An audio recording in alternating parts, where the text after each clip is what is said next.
closing observations.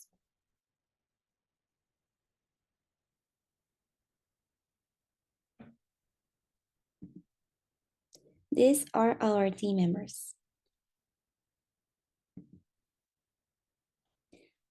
Let's jump in and talk about the first topic, which is strategic brand management guidelines. Customer-based brand equity framework. Well, customer-based brand equity framework focuses on recognizing the customer's role in brand creation and management, as well as components of brand knowledge. The brand knowledge comprises brand awareness. As you may remember, we've been talking about brand awareness during all of the semester. So now just to be clear is that you have to deep breath about brand image. This brand image is associations related to products, symbols, and experiences. Last but not least, sources of brand equity, high brand awareness and familiarity, along with strong, favorable, and unique brand associations, lead to customer-based brand equity. The strength, favorability, and uniqueness of brand associations determine brand equity. If we talk about now the tactical guidelines, building, measuring, and managing brand equity. Building the brand equity is utilizing varied brand elements, marketing activities, and secondary associations to create awareness and desired brand image. As well, when we wanted to measure brand equity, make sure to employ a mix of research techniques to capture the complexity of brand equity. We actually have a class about different techniques of how to measure the brand equity, so you may take those in mind about the accountability and non-accountability use techniques that we can do. Then talking about managing the brand equity, you have to take in mind that you have to maintain a broad, long-term perspective of brands and define brand hierarchies, optimize brand and product portfolios, manage brand efficiently across geographic boundaries and target market segments.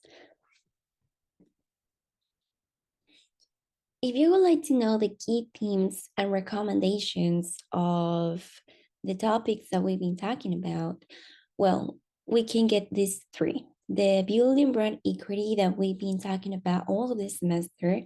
Remember that you have to emphasize complementary and consistency among brand elements and marketing activities. You have to show to your customers and to other brands your strengths and maintain the strength of your core. Measuring brand equity is employ a diverse range of research techniques to capture the richness of brand equity. Focus on obtaining actionable informs and understanding the complexity of brand knowledge structures. And last but not least, managing brand equity. Maintaining the balance in marketing activity and make moderate, well-considered changes over the time. Consistency in brand meaning is vital, ensuring customers that can recognize the core brand associations and respond positively to the brand over the long term. This can be well explained as may sound a little bit kind of the same as the last slide, but this is actually the key themes and recommendations that we'll be talking about all of during the semester. I would like to just exemplify with the Starbucks example. You remember that Starbucks have been changing their logo like during the years since like I guess the 50s that they came up with the first store. They've been changing their logo during this time, but they are making sure that during this time customers can still recognize the core of the brand associations. That would be the best example for you to better understand this.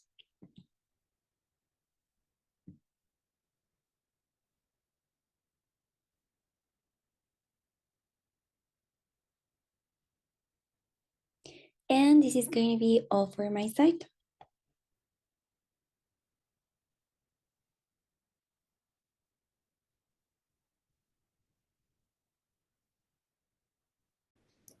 What makes a strong brand?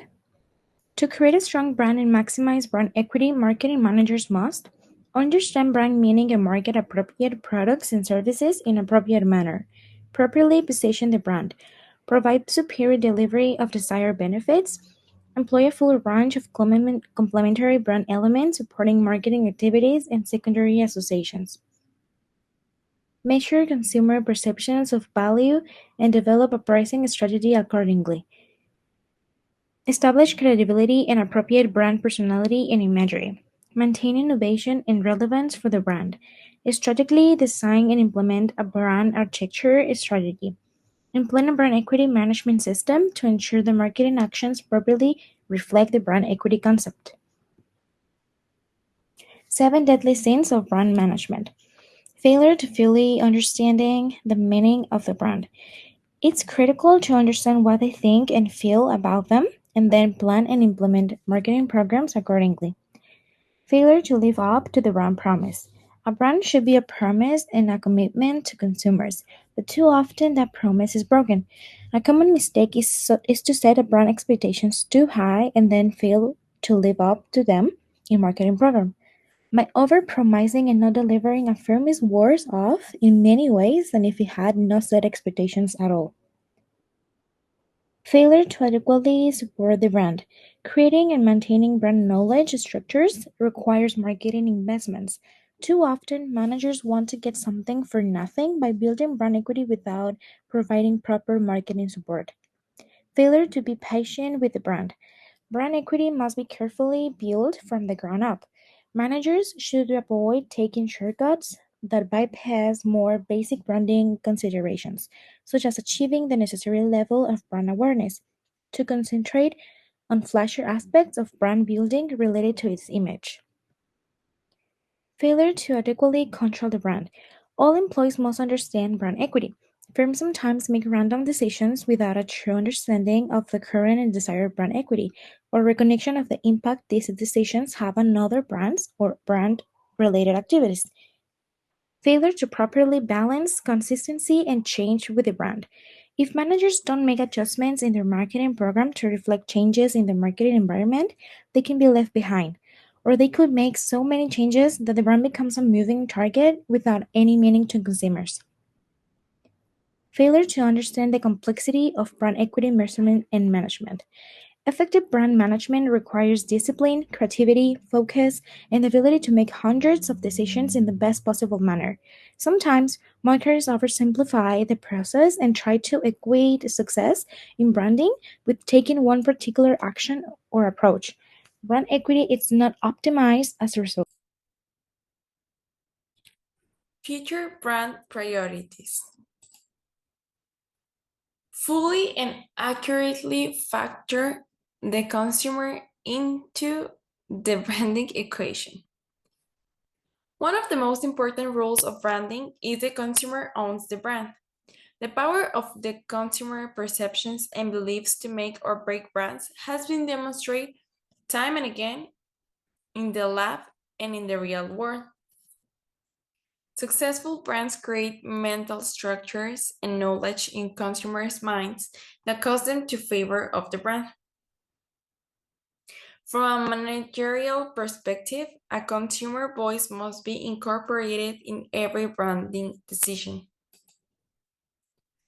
Focus on the consumer and recognize what they know and don't know about the brands and what they want and what they don't want from brands. Engage in participation marketing in the progress. Customer diversity. Multiple segments and subsegments of consumers typically make up a customer franchise for a brand. We define these segments using many dimensions. Some of the most challenging are cultures and geographies. A multicultural perspective in branding is a necessity in today's diverse world in order to directly affect all types of target consumers or groups. It also helps marketers focus on the overall relevance of their brand and how they can effectively adapt it to all the segments in their target market. Customer empowerment. Much has been made of the newly empowered consumer. One of the driving factors behind this trend is the greater transparency that now prevails in the marketing environment.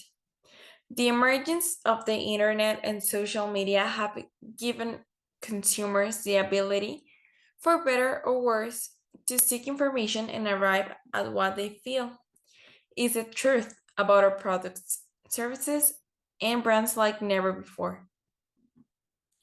Marketers must anticipate that any actions they take or claims they make will be scrutinized, deemed truthful or not, and shared with others almost instantaneously.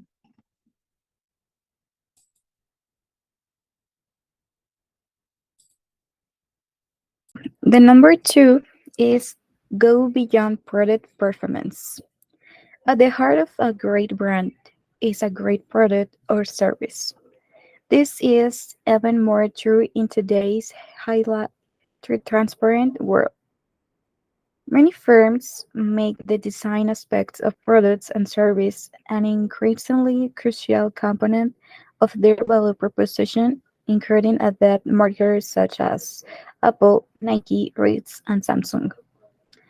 Developing better designed products and service, however, requires a clear, comprehensive, up-to-date understanding of consumers and how they purchase and use products and service, and think and feel about brands.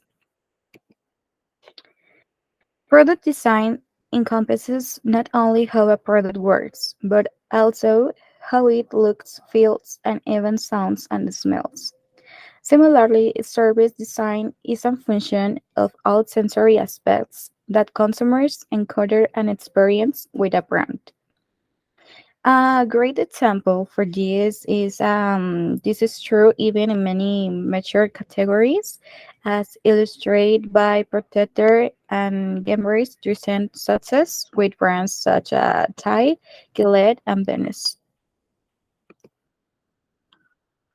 Okay, a great product and service design comes from clean consumer insight and inspired creative solutions. A well-designed brand offers advantage in a product and service performance, and in the imagery that creates significant functional and physiolo- physiological benefits. For example, Pampers brand. The this possible disappear had been positioned for years on the basis of dryness and absorbency via classic product comparison advertising. As a result of insights gained from consumer research, the company leveraged those functional product benefits to create a powerful emotional benefit. It based the new Pampers positioning on consumers' belief that number one, a dry baby sleeps better, and the number two, a well rest baby will pray and learn more the next day. Understand where and how you can take a brand. For long-term financial prosperity, the successful launch of new products and services and the entry of existing products and services into new markets and customer segments are of a paramount importance. From a branding standpoint, growth requires a well thought out and well implemented brand architecture strategy that clarifies three key issues. The first one is brand potential. A good brand architecture defines brand boundaries. What products or services the brand could represent, what benefits it could supply, and what needs it could satisfy. It provides worldviews for appropriate and inappropriate line and category extensions. It clarifies the meaning and promise of the brand to consumers and helps consumers choose the right version of the product or service for themselves. Understanding the brand promise and how it should best be translated and adapted to different products and markets is challenging but critical. Every product or service sharing the brand name should deliver on the unique brand promise. If you can replace a specific brand in any of its marketing with a competitive brand, and its marketing will still essentially make sense and work with consumers, then the marketing is probably not aligned sharply enough with the brand promise and meaning. For example, Crayola. When Crayola transformed its brand from essentially crayons only to all kinds of colorful arts and crafts for kids, a whole new product world opened up. Markers, clay, paint, chalk, and many other new products all help the brand deliver its promise and achieve its potential in a meaningful way. The second one is brand extensions. The vast majority of new products are extensions, and the vast majority of new products fail because they are not creating sufficient relevance and differentiation in the brand, new product, or service categories. An increasingly competitive marketplace will be even more unforgiving to poorly positioned and market extensions in the years to come. To succeed, marketers must be rigorous and disciplined in analyzing and developing brand extensions. For example, Apple and Levi's. The key point is that by adopting some type of formal model or scorecard, we can apply systematic thinking to judging the merits of a proposed extension and increase its likelihood of success. The third one is brand elements. The third aspect consists of the name, look, and other branding elements applied to new products. A key concept here is the proper use of sub-branding by combining new brand elements with existing parent brand elements. We can use sub-branding effectively to signal the intended similarity of or fit of a new extension with its parent brand. For example, Google Google has Google Drive and Google Calendar. And Apple has an iPhone, an iPad, iPod, or even Apple Watch. To realize the benefits of association, however, sub-branding typically requires significant investments in discipline and consistent marketing to establish the proper brand meanings with consumers. Without such financial commitments, marketers may be well advised to adopt the simplest brand hierarchy possible, such as using the company or family brand name with product descriptors. Do the right things with brands. Increased media coverage of business has brought greater transparency and awareness of companies' international and external actions and statements. Many consumers believe companies should help benefit local communities, society as a whole, and the broader natural environment. At the same time, heightened scrutiny from the investment community has caused many companies to adopt an overly myopic short-term branding horizon for their brands. Brand marketers need to address both these marketplace realities. Cause marketing. Brand marketers must embrace social responsibility and ethically and morally proper behavior at all the times. Effect- Effective cause marketing programs can accomplish a number of objectives for a brand. For example, build brand awareness, enhance brand images, establish brand credibility, evoke brand feelings, create a sense of brand community, and elicit brand engagement. A classic example of a successful cause marketing program is a Supply by Tesco, a leading UK retailer. Its Tesco for School and Crafts program dovetails well with its overall corporate brand positioning of every little helps. Protecting brand equity. Doing the right things with brands sometimes means doing something even simpler and more straightforward, protecting and respecting the brand promise and meaning the consumers. For example, Pepsi recent packaging redesign for Gatorade, Pepsi, and especially Tropicana were all criticized to varying degrees as not being faithful to the equity of those brands. When Tropicana drove the familiar strainy in the orange image on the front of its packaging, negative public feedback forced the company to revert to its original packaging. Now I'm going to talk about taking a big picture view of branding effects, know what is working and why. Justify brand investments. Increasingly, marketers have had to do more with less in their marketing budgets and precisely justify all marketing expenditures. One challenge in achieving brand accountability is that brand marketing activities are intended to have long-term, broad, and varied effects. Any particular marketing activity may increase the breadth or depth of a brand awareness, establish or strengthen performance-related or brand associations, elicit positive judgments or feelings, or even create stronger ties or bonds with a brand. Initial brand-related actions such as search or word of mouth and purchase, or many or even all of these actions. And its effects may be enduring as well in a short term. Well, marketers must adopt comprehensive, aggressive, and actionable models to help them to develop ROI insights and interpretation. And with this, we have these three models. The first model describes the brand persona model and describes how to establish competitive advantage via points of difference. As we know, these are associations unique to a brand. They are also strongly held and properly evaluated by consumers. And of course, points of parity. These are the associations shared with other brands and are designed to negate competitors' points of difference and overcome perceived vulnerabilities of the brand or establish category credentials. The second model is the brand resonance model and considers how intense active loyalty relations are created with customers. The basic premise is that building a strong brand requires a series of steps as a part of a branding leader and set of logical constructor brand building blocks. Brand resonance occurs when consumers feel completely inside within the brand.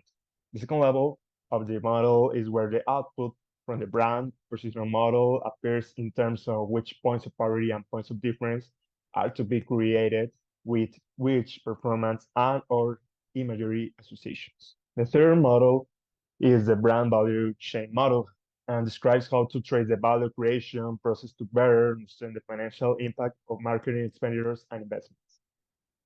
The model examines four different stages in the value creation process of a brand. It considers how marketing activities affect the consumer mindset, as measured by all the building blocks of the brand resonance model, which in return creates various marketplace outcomes and ultimately shareholder value.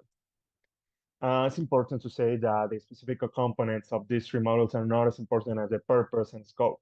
The models can both assist planning and measurement, and they can capture a full range of marketing activities of any type of brand, in particular by tracing the effects of marketing activities through the customer's mindset and to various marketplace outcomes such as price premiums, loyalty, sales, market share, and profitability. Marketers can gain a clearer picture of how well their marketing is doing and, of course, why. This is a very interesting topic, achieving a deeper brand understanding. Branding is clearly a complex marketing endeavor, and of course, to better grasp all its dimensions, we adopt a multidisciplinary view to interpret branding effects and more completely understand brands, the value they have created, and how they should be managed as a result. We can develop marketing guidelines for branding for a variety of different perspectives, such as economy, psychological, and social. And fundamentally, marketing should help create or enhance the equity of the value of a brand to all these varied constants. The stronger the brand, the more power brand marketers have with the distributors and retailers, and the easier it is to implement marketplace programs to capitalize on a brand equity, extracting proper price premiums that reflect the value of the brand, and of course, not over or under pricing is one of the most critical financial considerations for brands.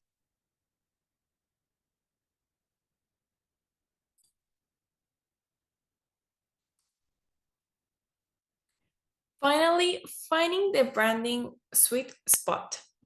Successful branding in the 21st century requires new areas of emphasis and new skills as described in the preceding six imperatives. We conclude by discussing one broad theme that cuts across all six: achieving balance in managing brands by finding the branding sweet spot.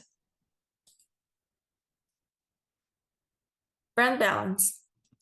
To find the branding sweet spot, managers must reconcile trade-offs in brand management and strike the balance between simplicity and complexity in all brand decision-making and activity.